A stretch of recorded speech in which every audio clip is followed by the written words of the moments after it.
Good morning, everybody. This is Ray Ledenham. I want to thank you for taking time out of your day to visit us with this webinar. What we're going to go to is we're going to kind of go back to old school. This is going to be the 12-step sales program.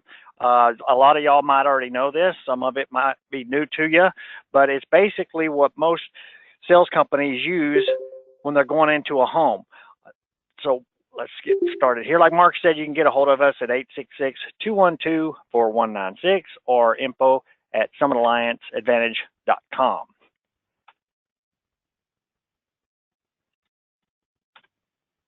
All right, step one. Get yourself into the zone. I know before I go to somebody's house, when I'm going to somebody's house, I know I'm going to meet them in the morning, afternoon, whenever it is. I want to get into the zone. So what I do personally is I listen to like Metallica or Pantera or some crazy rock and roll like that. Now, if I'm in a slump and I'm not doing too well on my sales, then what I'll do is I'll pop in a Zig Ziglar, a Tony Robbins, or if any of you are really old school, sort of like myself, a little Glenn W. Turner from back in the day. A lot of y'all might not know who that is, but he's a good speaker. Anyway, before you go to your client's house, usually on your lead slip, you'll have their height, their weight, their age. So what you'll want to do is you'll want to put this in your quoting system for a couple of different carriers, just assuming that they're healthy, just to kind of give you an idea of what you may be talking to them about.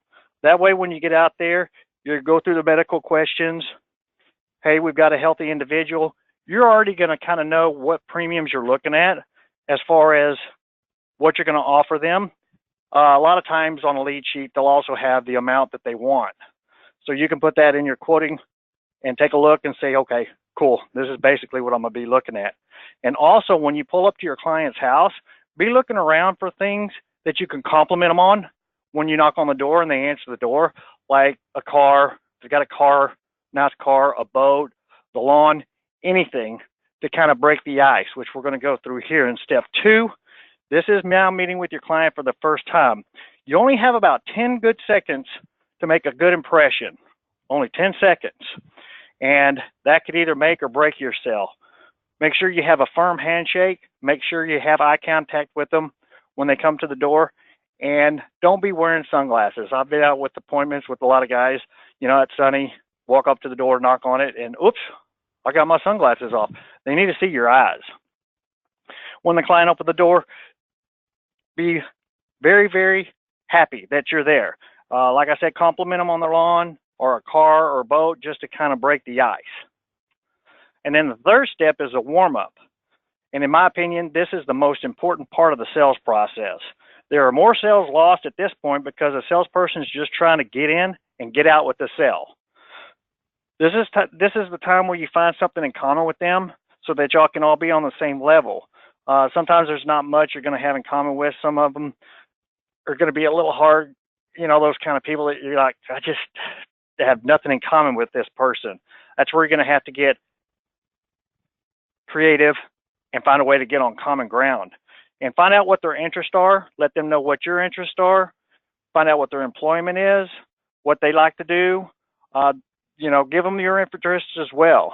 This step can take about 10 minutes or as long as it takes. I've taken up to 45 minutes before I feel, okay, now I've got a really good connection with this person or these people, so now I can get going with my sales presentation. And then that's step 3. And step 4 is where you set the bar. Let them know what you're there for. Let them know, hey, I'm here to take care of you. My job first is to find you the best options and for the best price. Let them know that you're an independent agent. I usually tell them, hey, I'm an independent agent, but I work for several different companies. I've got several different carriers that I can choose from, so I'm not stuck with one carrier. And then I let them know, hey, I may be able to help you. I may not. At least we'll part friends. But I do emphasize that I don't work for one company, and I've got a bunch of different options that they may be able to have, and we're going to go through all of the different options. And then on step 5, this is where you discover what their buying motives are. I usually ask them, if I'm looking for like a husband, I know I'm doing a husband policy. Let's say his name is John. I'll straight out come out and say, hey, John, if you were to die today, what would Mary do? And then I pause. and let it sink in. And usually they just kind of look at you in awe because nobody's ever asked them, hey, what if you died? What's your wife going to do tomorrow? Then I might ask to see if she's going to be able to maintain the same lifestyle that she's used to. Will she be able to afford to stay in the house? Is she going to be able to put the kids through college? Is she going to be able to pay off the cars? And then just kind of let them start visiting about that situation and what they're going to do. And then step 6, this is where you're going to do your little pitch, show the products and features and the benefits, and show them the reason for buying your life insurance product. This is where I show them different options. I usually pull up 3 different companies and show them the monthly premiums on each and how each individual company has different benefits and features on each policy. One company may have a deal where, hey, if they die in case of an accident, the policy is going to double, where this one does not have that. Now, the policy that has the accidental death benefit may be $1 or $2 more, so it may be worth going ahead and spending an extra $1 or $2 for that particular coverage. And this is also where you're going to mix in step 7. Tell them a story on who you've helped in the past.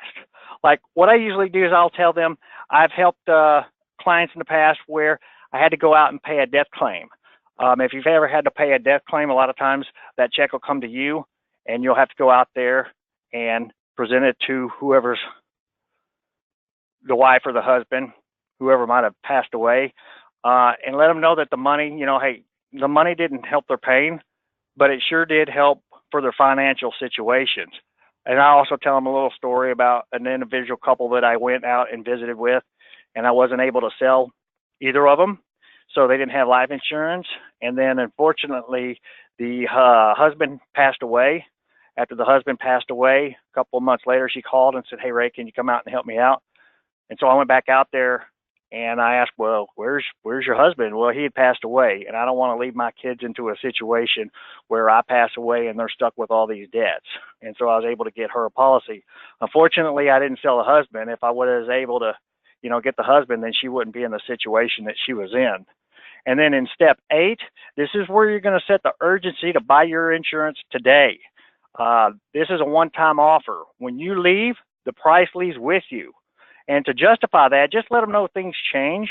The insurer may go up on their premiums, or what if they have an accident and lose a finger? Then their policy is going to be more expensive. So when you leave, that price leaves with you. Or unfortunately, let's say one of them has a heart attack, then they call you up and say, hey, I want to get life insurance. Okay, great. Well, that price we talked about is no longer good because you've had a heart attack. Emphasizing what the value is in the purchasing the policy today. Emphasize that. Hey, this is a product that you need today. Heaven forbid something should happen, we might not be able to get you insured. Okay? If you've got a policy that's just a final expense policy, it's not a term or a universal life.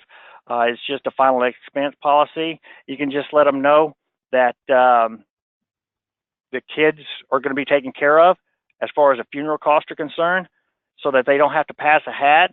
Or y'all have seen on Facebook where they do the GoFundMe page. Well, this is going to prevent them from having to do that. That's also step 9 of the process. So you got the different options to talk to them about. And then step 10, this is where you're going to go back to your computer screen and ask which policy is going to work best for their family. So you've got the 3 different options. Just simply ask which one of this is going to work best for your family.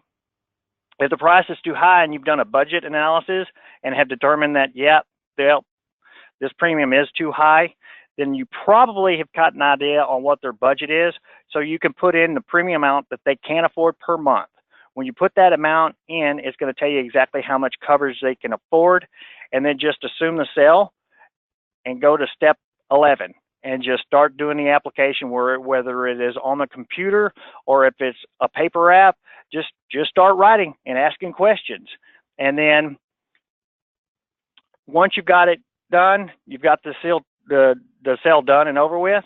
That's step 10 and 11, close the deal. Number 12, that's another important part, just like at the beginning, is, okay, great, I got the sale. Usually you want to just get up and run out of the house or in some cases I did, you know, hey, God, I've been here forever. I just want to get out of here. This is where you just kind of kick back and relax. Ask them, hey, where do you keep your important paperwork? If you got a paper app, then take that paper app and put it away and forget about insurance. You were never there for insurance. You know, out of sight, out of mind. So now just visit with them about the car, the boat, whatever. And take another 10 or 15 minutes instead of just jumping up and getting out of the house to spend time with them to warm down on the sale so that you can kind of solidify the sale. And then once again, if you need to get a hold of Mark or I, our number is 866-212-4196 or info@summitallianceadvantage.com. If you've got any questions, just give us a call or shoot us an email and we can answer any questions that you may have. I hope this has helped some of y'all, and have a great day.